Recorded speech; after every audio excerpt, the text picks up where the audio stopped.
Seguimos con más, ahora con el espacio de entrevista. Nos acompaña el ingeniero Diego García, asambleísta por la provincia de Imbabura, para analizar la situación desde quienes tienen una posición crítica con respecto a lo que está pasando en la Asamblea Nacional. Gracias por acompañarnos y bienvenido. Primero, expliquemos un poco en la provincia de Imbabura la posición que ha tenido el bloque de oposición a todo lo que está pasando en la Asamblea, que están muy alineados al expresidente Rafael Correa. ¿Por qué no han dado, o por qué se han salido de muchas sesiones? ¿Por qué han, con esa actitud que han querido expresar al país? Bueno, primeramente un saludo muy cordial a usted, a todos quienes hacen el canal, a la ciudadanía imbabureña.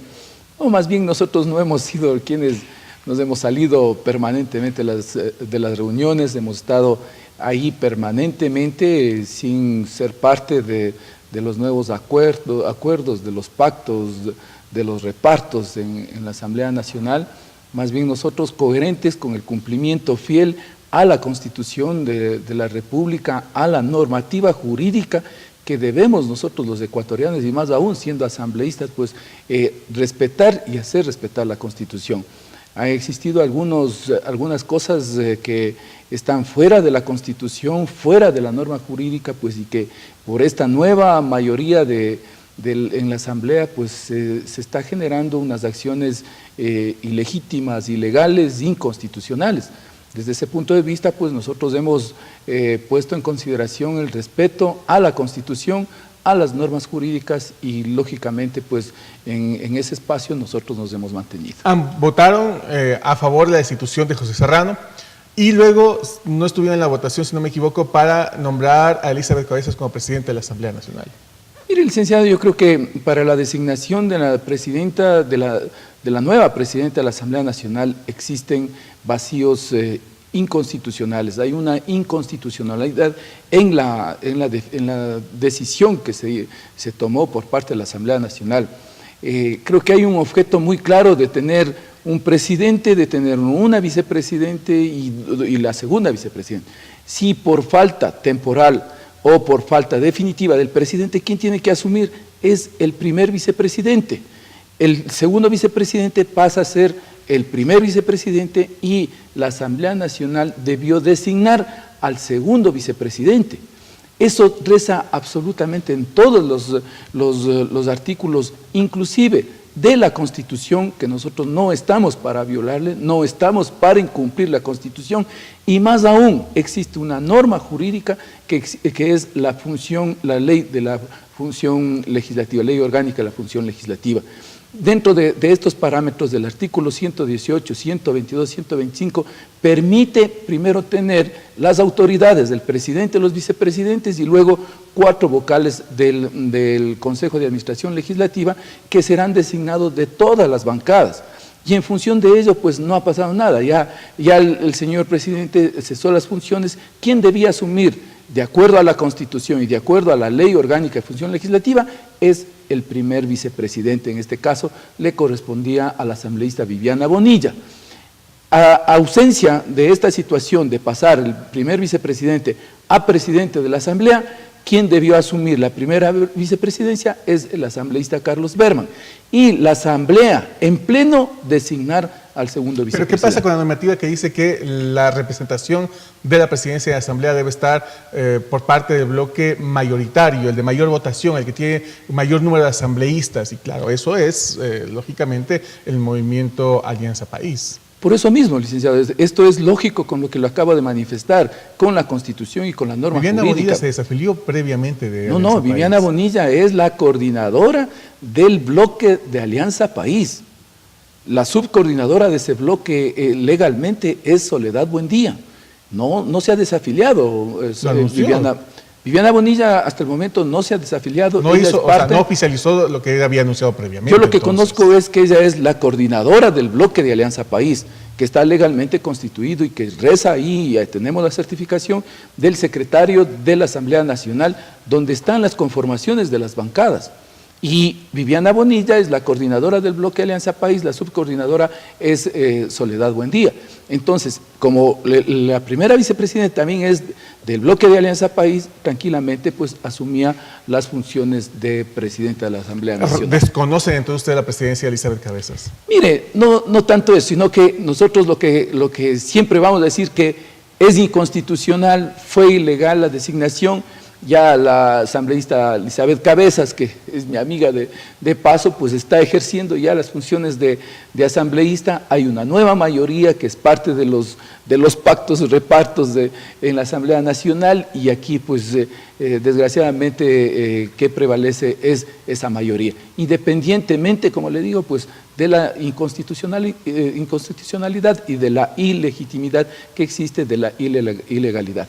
Por eso pues nosotros no estamos de acuerdo en eso y hemos sido muy claros. La compañera Elizabeth sabe nuestro criterio, porque sobre todas las cosas pues es el respeto y consideración y el cumplimiento a la Constitución de la República. También cuestionaron la actuación del Consejo de Participación Ciudadana y Control Social con respecto a Carlos Ochoa. ¿Por qué? Miren, nosotros consideramos de que Carlos Ochoa pues ha tenido algunas acciones. Personalmente yo no estaba de acuerdo de que Carlos Ochoa sea censurado en el juicio político, porque ha traído varias acciones buenas en función de la colectividad. Si bien es cierto, esto es el ancla para irse en contra de la ley orgánica de comunicación, nosotros pues se asumió una actitud de bloque para censurar en el juicio político a Carlos Ochoa. Es decir, no había justificación para censurarlo. ¿Usted considera que Carlos Ochoa ha realizado un buen trabajo dentro de lo que ha sido su función como superintendente de comunicación? Mire, yo considero eso, que Carlos Ochoa hizo un buen trabajo al iniciar una nueva ley orgánica de comunicación. Desgraciadamente, pues las presiones de algunos medios de comunicación que ahora son parte del gobierno, parte de este reparto y parte del pacto también, pues son quienes ejercen presión para generar estas acciones. Es una receta, es una agenda que tiene la derecha para tratar de deslegitimar las acciones de muchos actores, no solamente de Carlos Ochoa, sino de actores que han hecho un buen trabajo en beneficio de la colectividad. A pesar de que las evidencias demostraban que la acción de Carlos Ochoa inclusive tenía contradicciones jurídicas al ser juez y parte en acciones de comunicación, en sanciones donde no se establecían las normativas que, de acuerdo a elementos inclusive de estamentos internacionales, exigían de otra forma, dentro de Supercon se interpretaba de manera inadecuada y se exigía a medios cosas que no estaban dentro de los conceptos de libertad de expresión. Mire, yo creo que en estos últimos años la libertad de expresión ha sido una de las situaciones que siempre se ha tenido por parte de quienes están en los medios de comunicación, siempre hemos dicho, ¿quién está detenido por no tener libertad de expresión? Ningún periodista, ninguna persona, ningún ciudadano ecuatoriano.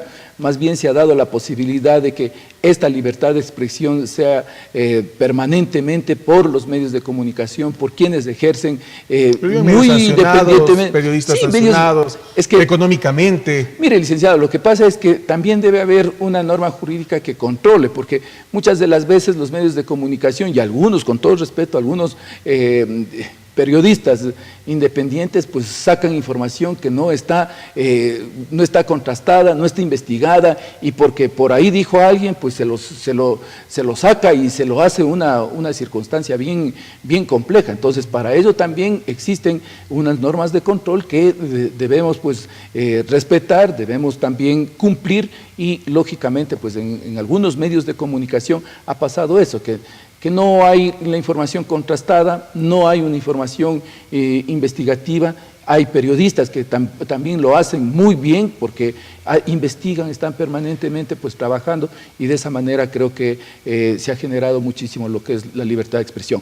Errores habrán, lógicamente, porque es generado por el ser humano, pero en todo caso mi voto personal era por la no censura a Carlos Ochoa. Muchas investigaciones que han hecho medios de comunicación y periodistas terminaron siendo ciertas al futuro con casos de corrupción como los que estamos viviendo últimamente. Bueno, desgraciadamente, pues en algunos casos no hay las pruebas necesarias, hay algunos indicios de responsabilidad, pero eso tiene que realmente pues profundizarse la investigación. No, le reitero, algunos medios de comunicación por odio, por ira, por venganza, pues están sacando. Hay otros medios de comunicación que no les interesa la información, las noticias, y que no sacan. En este caso, por ejemplo, algunos medios de comunicación están en silencio de algunas circunstancias, de algunas cosas que deben promoverse y que deben informarse a la comunidad. Incluidos los medios públicos de su momento.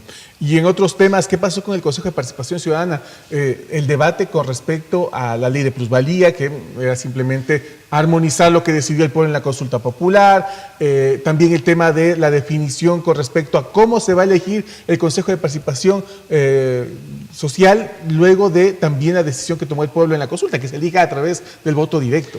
Mire, si bien es cierto que el pueblo ecuatoriano decidió el 4 de febrero la eliminación, por ejemplo, de la ley de plusvalía, la ley de plusvalía realmente pues beneficia a quienes a los capitalistas, a quienes tienen acceso a comprar tierras con información privilegiada. Realmente pues ahora con esta decisión ya de la Asamblea, porque es parte del mandato popular, digo personalmente, yo no he estado de acuerdo en la eliminación de la ley de plusvalía, porque eso pues beneficia a los grandes capitalistas, a quienes tienen acceso al capital, a quienes tienen acceso a la compra de terrenos. Hay algunos casos que con información privilegiada pues compran esos terrenos a $1 el metro cuadrado, hacen alguna obra, el Estado, llámese el gobierno nacional, gobiernos locales, y lógicamente pues ese metro cuadrado del terreno se incrementa. Eso solamente es el costo del terreno, otra cosa es el costo de la construcción. Muchos empresarios dicen que por efecto de la ley de plusvalía pues se ha bajado, ha tenido una baja la actividad de la construcción. Realmente eso es mentira, porque la construcción viene a la baja desde mediados del 2014 y la ley se promulgó en diciembre del 2016. Ahora esperemos que con estas acciones, con estas decisiones que el pueblo ecuatoriano ha decidido, pues en todo caso que sean beneficiosas, pero para todo el pueblo ecuatoriano en forma colectiva y no para determinados empresarios, para determinados grupos de poder. Esos mismos grupos de poder que desgraciadamente pues dicen que hay corrupción, que lo de Odebrecht, etcétera, etcétera, esos mismos grupos de poder son los que no pagan los impuestos, más de 4.000 millones de dólares que no pagan los impuestos al Estado. Referente al Consejo de Participación Ciudadana, pues ahí tienen que hacer una acción conjunta con el Consejo Nacional Electoral para ir definiendo cuál es la metodología, cómo se va a designar a los miembros del Consejo de Participación Ciudadana. Como realmente pues el pueblo ecuatoriano decidió, sí, habrá 2.000, habrá 3.000, habrá 4.000 candidatos al Consejo de Participación Ciudadana, y de esa manera consideramos de que el Consejo Nacional Electoral debe definir la metodología la más óptima para generar y tener los miembros del Consejo de Participación Ciudadana y Control Social. Y finalmente, ya a nivel de bloque, este bloque aliado cercano al expresidente Rafael Correa, ¿cuál es su futuro político? ¿Ya tienen definido qué va a pasar? ¿Ya han hecho una formalización para inscribir un nuevo movimiento político? ¿Qué trabas o cuán viable ven la posibilidad de convertirse en un movimiento que sea realmente ya reconocido tanto por el Consejo Electoral como en la misma legislatura, porque también tienen un problema por esa situación? Mire, licenciado, desde el 4 de febrero hasta la presente Alianza País ha caído del 30% al 8%. Sí, ¿Ha caído en qué sentido? En la aceptación por parte inclusive de la militancia. Nos han quitado los colores, el número, nuestros lemas, absolutamente todo, sí, pero la militancia ha quedado en este lado de que nosotros pues vamos a generar un nuevo movimiento. Esperamos de que haya el Estado de Derecho que debe prevalecer, pues siempre hay trabas en el Consejo Nacional Electoral, que ponen trabas porque ya no debe ponerse ciudadano, porque hay otro movimiento que utiliza a los ciudadanos, que no se debe poner revolución porque hay otro movimiento, que no se debe poner alfarista porque hay otro movimiento. Bueno, una serie de pretextos, de justificativos por parte del Consejo Nacional Electoral para tratar de que no se promueva un nuevo movimiento que lógicamente lo lideraremos quienes hemos sido parte de Alianza País. ¿Ya saben cómo se va a llamar? Bueno, es que el nombre va a estar en función de lo que el Consejo Nacional Electoral desgraciadamente pues lo decida. Nosotros hemos puesto por el Movimiento de la Revolución Ciudadana, pero siempre, o el Movimiento de la Revolución Alfarista, pero siempre hay algún pretexto, algún justificativo para tratar de parar la conformación del nuevo movimiento. Pero en todo caso, pues la militancia, este día sábado tuvimos la segunda Asamblea Nacional, la primera se lo hizo en Durán, en la provincia del Guayas, este sábado se lo hizo en San Antonio de Pichincha, y nosotros esperamos, pues solamente lo que queremos es de que se cumpla la ley, que se cumpla el Código de la Democracia y que el Consejo Nacional Electoral tenga la sensibilidad, apegado a la ley, de aprobarnos el nombre y, lógicamente, los formularios para la recopilación de las firmas a nivel nacional. Y de esa manera, pues, actuar bajo la real democracia y nosotros, pues, presentarnos en el 2019 como nuevo movimiento político a nivel nacional. Agradecemos la presencia del ingeniero Diego García, asambleísta por la provincia de Imbabura. Una pausa, seguimos con más entrevistas.